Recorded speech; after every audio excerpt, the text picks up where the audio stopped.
Welcome back, everyone. It is great to have you return to Storyline English. Grab a seat, get comfortable, and let us dive right in. For thousands of years, history's most formidable empires walked right into the very same deadly trap. They charged across the Iranian highlands, weapons ready, fully convinced they were about to erase this entire culture from existence. Alexander the Great brought his Greek infantry crashing through these borders, followed by the relentless march of Rome's military machine. Islamic forces flooded in, carrying the flag of a fresh faith, while Genghis Khan's vicious Mongol warriors carved a path of total destruction. Facing that sheer volume of catastrophic devastation, any ordinary society would have been wiped from the map for good. Yet when it came to Iran, history witnessed something truly bizarre. Over and over, even after suffering crushing battlefield defeats, these people pulled off a trick no one else could master. They swallowed their invaders whole. Give it a matter of decades, and those same bloodthirsty conquerors would be casually chatting in Persian, designing buildings in the local style. What is the secret behind Iran's ability to command respect from global superpowers, from the ancient world straight through to today? And why did the mighty Persian Empire, a nation boasting 5,000 years of heritage, willingly drop its iconic historical title? Prepare to dive into the epic tale of how one specific culture shaped our modern understanding of time itself, transformed global politics into a divine battle. For English learners like yourself, this journey will unlock fascinating vocabulary rooted in Persian civilization. From paradise to bazaar, from magic to checkmate, grasping the true profoundness of this society requires us to roll the clock way, way back to the very dawn of human civilization. Standard Western education usually points to ancient Egypt or Mesopotamia as the absolute birthplaces of human civilization. That perspective completely leaves Iran out of the conversation, which is frankly a gigantic disservice to history. Human development happened here just as organically. 50,000 years ago, Neanderthals ruled this terrain, eventually giving way to early modern humans roughly 36,000 years back, laying the groundwork for something extraordinary. Dig sites across the region have uncovered complex city centers, such as the Jiroft civilization and the Sialk ziggurat. These sites trace back 6,000 to 7,000 years, providing solid proof that one of Earth's most ancient cultures blossomed in this very spot. Pottery fragments from the 4th millennium before Christ easily rival the early developments of both China and Mesopotamia. Elam stepped up as the region's first real heavyweight, setting up shop in southwestern Iran and running operations out of the capital, Susa. These Elamites wielded so much influence that by the 26th century before Christ, they were basically calling the shots for the Sumerian people. Yet the most incredible milestone dropped in the 23rd century before Christ. Following a clash between Elam and the Akkadian ruler Naram-Sin, they did not just settle for a basic ceasefire.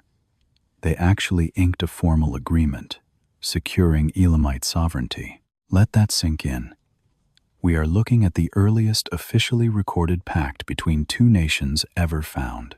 The roots of international diplomacy, the very foundation of how nations negotiate with one another, were literally planted on Iranian soil. From a DNA standpoint, though, the Elamites had closer ties to the Mesopotamians.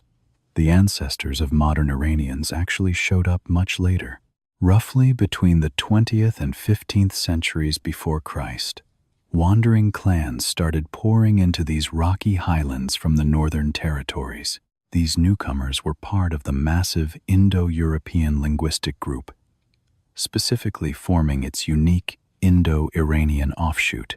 Incredibly enough, their early tongue shared deep roots with Latin, Greek, and the vast majority of modern European languages, English and Spanish included. Once they put down roots here, they took on the title of Aryans, which translated to the noble ones. They dubbed their fresh territory Aryanem Veja, or the Aryan Expanse. As centuries passed, that phrase gradually evolved into the word Iran. They blended their customs with the older Elamite society and fractured into dominant coalitions, ultimately giving rise to the legendary Medes and Persians. The vocabulary word Aryan, by the way, simply meant noble or honorable in the ancient Indo-Iranian languages, long before it was tragically misappropriated in the 20th century. Amidst these unforgiving peaks and arid wastelands, the ultimate Persian weapon was forged. We are not talking about battle carts or advanced archery. We are talking about the power of ideas. Centuries before Christianity or Islam even existed, a belief system emerged that completely rewired humanity's view of the world. Enter Zoroastrianism. To the early people of this region, existence was far more than just random chance or an endless loop of passing seasons. A prophet named Zarathustra, or Zoroaster in Greek, revolutionized religious thought by introducing the concept of cosmic dualism. He taught that the universe was locked in an eternal struggle between Ahura Mazda, the Lord of Wisdom and Light, and Angra Mainyu, the destructive spirit of darkness. This was not just mythology. This was the world's first major religion to propose that humans must actively choose between good and evil, that our choices actually matter. Zoroastrianism introduced revolutionary concepts that would later echo through Judaism, Christianity, and Islam. Heaven and hell, Judgment Day, the coming of a savior. The very word paradise comes from the ancient Persian paradisa, meaning an enclosed garden, which Zoroastrians envisioned as the reward for righteous living. This Persian gift to language reflects their profound philosophical contribution. When you say paradise in English, you are speaking a Persian word that traveled through Greek and Latin.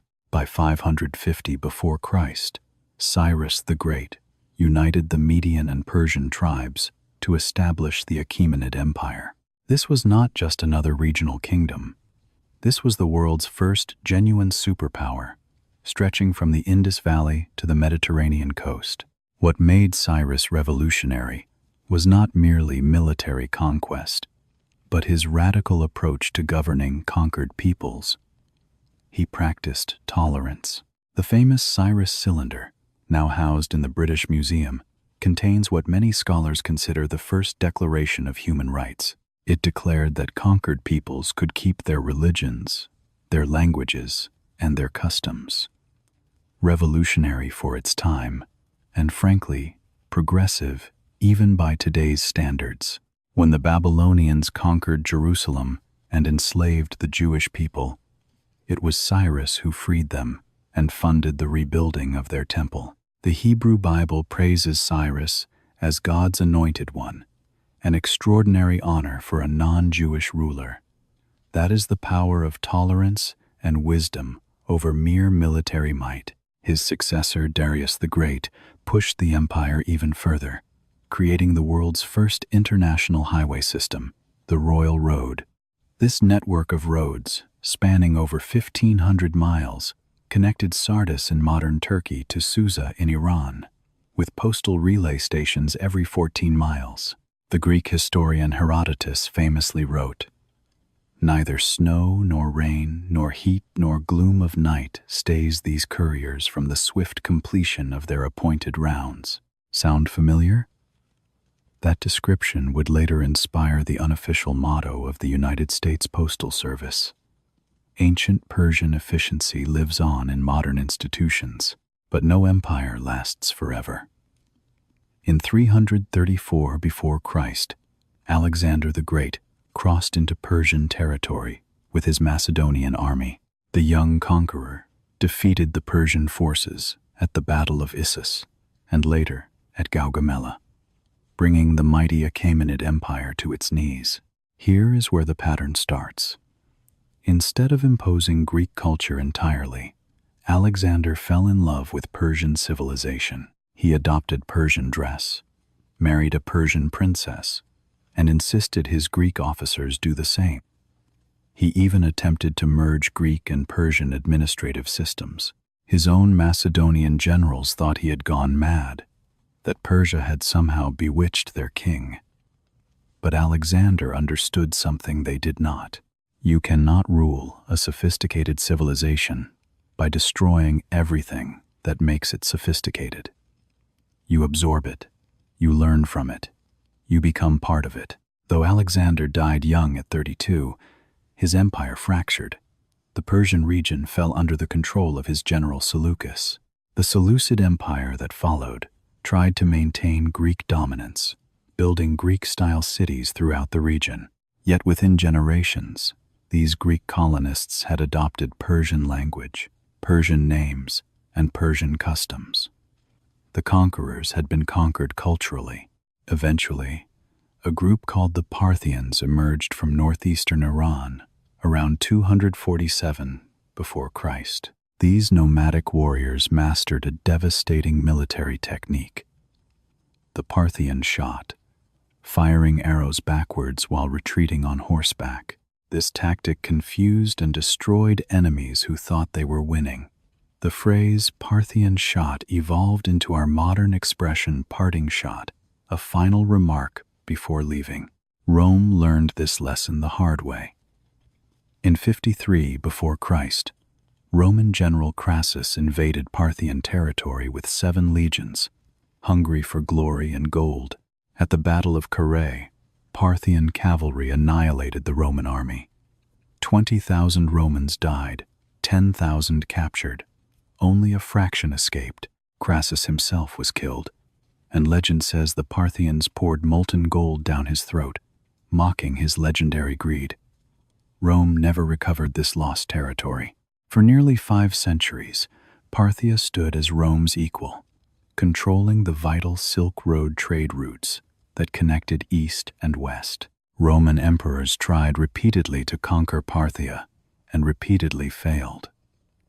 The Persian military genius, combined with difficult terrain, made conquest impossible. By 224 after Christ, the Sassanid dynasty overthrew the Parthians and claimed descent from the ancient Achaemenids.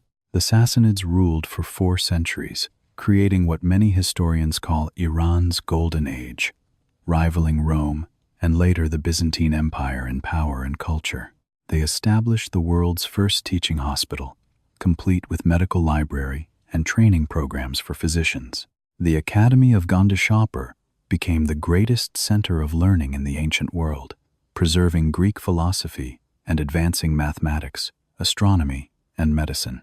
When European learning collapsed during the Dark Ages, it was Persian and Arab scholars at places like Gondishapur who kept that knowledge alive. The very word check in English comes from the Persian word shah, meaning king, through the game of chess. When you say checkmate, you are speaking Arabic Persian, shahmat, meaning the king is dead. A single board game gifted us multiple essential English words. Sassanid Persia also gave us the concept of chivalry through their class of noble warriors called the Savaran, heavily armored cavalry that inspired medieval European knights. In 651 after Christ, everything changed. Arab Islamic armies swept through Sassanid Persia, bringing a new religion and seemingly ending Persian independence. The last Sassanid emperor fled east and was killed. Islam replaced Zoroastrianism as the dominant faith. Persia appeared to be finished as a distinct civilization, but here is where that pattern repeats again. Within a few generations, something extraordinary happened. The conquered absorbed the conquerors. Persian administrators ran the new Islamic caliphate. Persian became the language of culture, poetry, and administration throughout the Islamic world. The most famous poets of Islamic literature, Rumi and Hafez, wrote in Persian, not Arabic. Their verses are still memorized and quoted across the world today. Rumi's words, translated into dozens of languages, make him the best-selling poet in America today. A 13th-century Persian mystic tops modern poetry charts. Persian words flooded into Arabic, Turkish, and Urdu. The vocabulary of Islamic civilization became inseparable from Persian linguistic contributions. Words like bazaar, caravan, jasmine, lemon, orange, scarlet, and thousands more traveled from Persian through Arabic into European languages. The Arabs conquered Persia militarily, but Persia conquered the Islamic world culturally. The pattern held. In 1220, the most devastating invasion yet arrived: Genghis Khan and the Mongol horde. The Mongols did not just conquer, they annihilated. Entire cities were razed, populations massacred, irrigation systems deliberately destroyed. Historians estimate that Iran lost up to 90% of its population. The devastation was so complete that it took Iran 6 centuries to recover demographically. This should have been the end. No civilization could survive such thorough destruction. Yet once again, the impossible happened. Hulagu Khan, Genghis's grandson, established the Ilkhanate in Persia. These brutal nomadic warriors converted to Islam within 2 generations. They elevated Persian to their official language, funded Persian poets and artists, and built magnificent mosques with blue-tiled domes that still stand today. The Mongols had come to destroy Persia. Instead, Persia transformed the Mongols into Persians. Even the most devastating invasion followed the pattern. Then came Tamerlane in the late 1400s, even more brutal than Genghis Khan, famous for building pyramids from the severed heads of his victims. Yet this mass murderer paradoxically revered Persian culture, forcibly relocating Persia's finest craftsmen and scholars to his capital in Samarkand. His descendants, the Timurids, sparked a cultural renaissance, making their courts centers of Persian art, literature, and miniature painting. For roughly 3 centuries, Iran was a volatile melting pot governed by formidable Turkic and Mongolian overlords. Yet anyone who claimed the Iranian crown found their lineage completely assimilated into indigenous culture within just a few generations. In 1501, Shah Ismail united the fractured realm to establish the Safavid Empire, fundamentally shifting the nation's spiritual trajectory. The Safavids made Shia Islam the official state religion, creating a permanent ideological divide between Iran and its Sunni neighbors, including the powerful Ottoman Empire. This religious identity helped preserve Iranian distinctiveness within the Islamic world. But eventually, the Qajar dynasty in the 19th century plunged Iran into instability. Disastrous wars with Russia cost Iran vast territories. Georgia, Armenia, Azerbaijan, permanently lost. By 1900, Iran was carved up between British and Russian spheres of influence.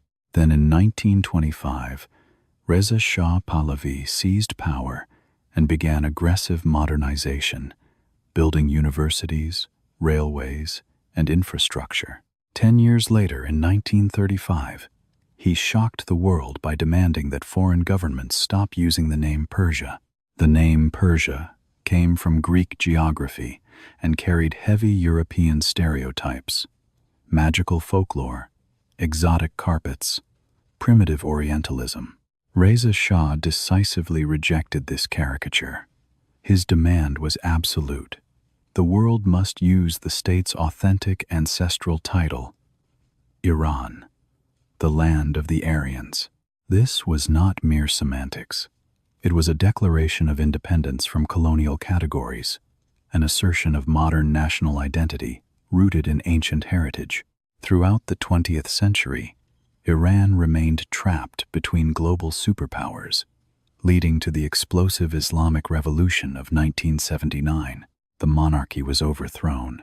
A strict religious government seized control, shattering ties with Western nations and creating the geopolitical situation we see today. When people hear the name Iran today, They think of bleak headlines, international conflict, economic sanctions, political tension.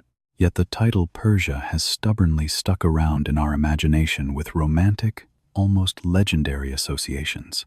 Persia conjures magnificent fallen kingdoms, elegant poetry, enchanted carpets, empires from storybooks. Iran evokes modern political complexity and conflict. A single geographic location carries two competing identities, locked in an endless battle over its ultimate legacy. Let us reflect on the incredible vocabulary journey we have traced through this story. Paradise from Paradisa, an enclosed garden. Checkmate from Shahmat, the king is dead. Bazaar from Bazaar, a marketplace. Magic from Magus, Zoroastrian priests. Caravan, jasmine, lemon, orange, scarlet, lilac, shawl, divan, pajama, khaki, all Persian gifts to English and dozens of other languages. Even the word check when you verify something comes from Shah through chess, reflecting how deeply Persian culture shaped our everyday expressions. The journey of Iran teaches us profound lessons. Military conquest is temporary. Cultural influence is eternal. Across 5,000 years, Iranians mastered endurance. They swallowed their invaders whole, weaving foreign forces into their own cultural fabric. They laid groundwork for human society. The first diplomacy, revolutionary religious concepts, preservation of classical knowledge, and vocabulary that enriches our language today. Their greatest battle might be happening right now, balancing historical legacy, current reality, and global perception, fighting to define their own narrative. Many of you might have encountered Persian words or concepts in your own culture. What has been your experience? Share your thoughts in the comments below. If today's tale sparked your interest, I would absolutely love to welcome you back to Storyline English. Drop your thoughts in the comments below, or suggest a topic you would love for us to explore next. Be sure to hit that subscribe button so you are ready for our upcoming explorations through the fascinating intersections of language and history. The story of Iran reminds us that true power lies not in dominating others, but in creating something so beautiful, so profound, that others cannot help but embrace it. Thank you for joining me on this journey through time. Until our next story, keep exploring, keep learning, and keep discovering the hidden connections in the words we speak every day.